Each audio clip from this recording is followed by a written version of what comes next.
Hello friends, welcome to Kovilpatti kitchen. இன்றைக்கி கிராமத்து ஸ்டைலில் ஒரு நாட்டுக்கோழி குழம்பு பார்க்கலாமா?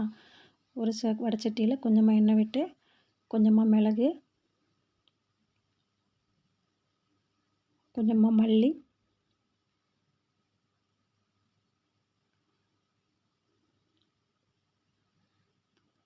நல்லா வறுத்துக்கலாம். மிளகையும் தனியாகவே நல்லா வறுத்துக்கலாம். அதுக்கப்புறம் வரமிளகா, சீரகம் இது ரெண்டையுமே நல்லா மிக்ஸ் பண்ண போகிறோம். வரமிளகாவை ரெண்டாக கட் பண்ணி வச்சுக்கோங்க. மிளகு, மல்லி, ஜீரகம், வரமிளகா எல்லாத்தையும் நல்லா ஒன்றா போட்டு வறுத்துட்டு அதை நம்ம நல்லா பேஸ்ட்டாக அரைச்சி எடுத்துக்கலாம். எடுத்து ஒரு கடாய் எடுத்து வச்சு தேவையான அளவுக்கு எண்ணெய் விட்டுருங்க.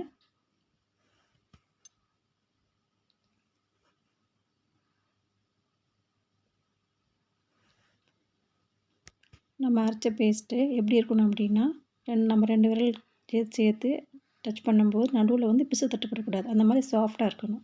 அப்படின்னா அந்த குழம்பு நல்லாயிருக்கும். வெங்காயத்தை நான் 1 2 தட்டி வச்சுருக்கேன். அதை நம்ம கடாயில் போட்டு நல்லா வறுத்துடலாம். பொன்னிறம் ஆகிற வரைக்கும் நல்லா வறுத்துடலாம்.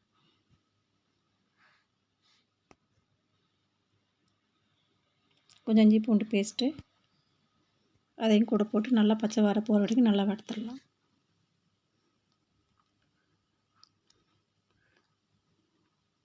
நல்லா வதக்கிட்டு அதுக்கப்புறமா நம்ம சிக்கனை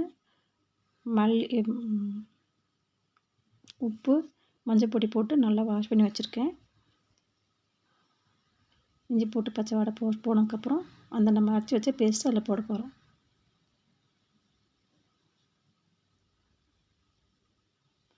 கொஞ்சம் மஞ்சள் பொடி, தேவையான அளவு உப்பு நல்லா ஒன்றா மிக்ஸ் பண்ணி விட்டு எண்ணெய் பிரிஞ்சு வர்ற வரைக்கும் நல்லா அந்த மசாலாவை நல்லா வதக்கலாம். நல்லா எண்ணெய் பிரிஞ்சு வந்துருச்சு. இந்த ஸ்டேஜில் நம்ம கழுவி வச்ச சிக்கனை அதில் ஆட் பண்ண போகிறோம். சிக்கனும் மசாலாவும் நல்லா ஒன்று போல் சேர்ந்து வர்றாப்புல கொஞ்சம் நல்லா வதக்கி விடுங்க. மசாலாவோடு சேர்ந்து அந்த சிக்கன் நல்லா மிங்கிளாகி வரணும். அதுக்கப்புறம் தேவையான அளவு தண்ணி மிக்ஸ் பண்ணி விட்டுருங்க. இந்த ஸ்டேஜில் உப்பு செக் பண்ணிக்கோங்க. உப்பு காரெல்லாம் கரெக்டாக இருக்கான்னு உப்பு செக் பண்ணிக்கோங்க.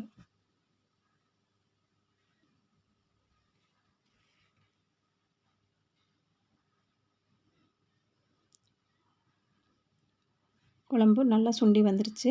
எனக்கு குழம்பு எவ்வளோ தேவையோ அந்த அளவுக்கு நான் வச்சுருக்கேன். உங்களுக்கு எவ்வளோ இனி கட்டியாக வேணும், இன்னைக்கு கிரேவி டைப்பில் வேணும்னா இன்னும் கொஞ்சம் நேரம் வச்சு சுண்ட வச்சுக்கோங்க. உங்களுக்கு கிரேவி டைப்பில் வந்துடும்.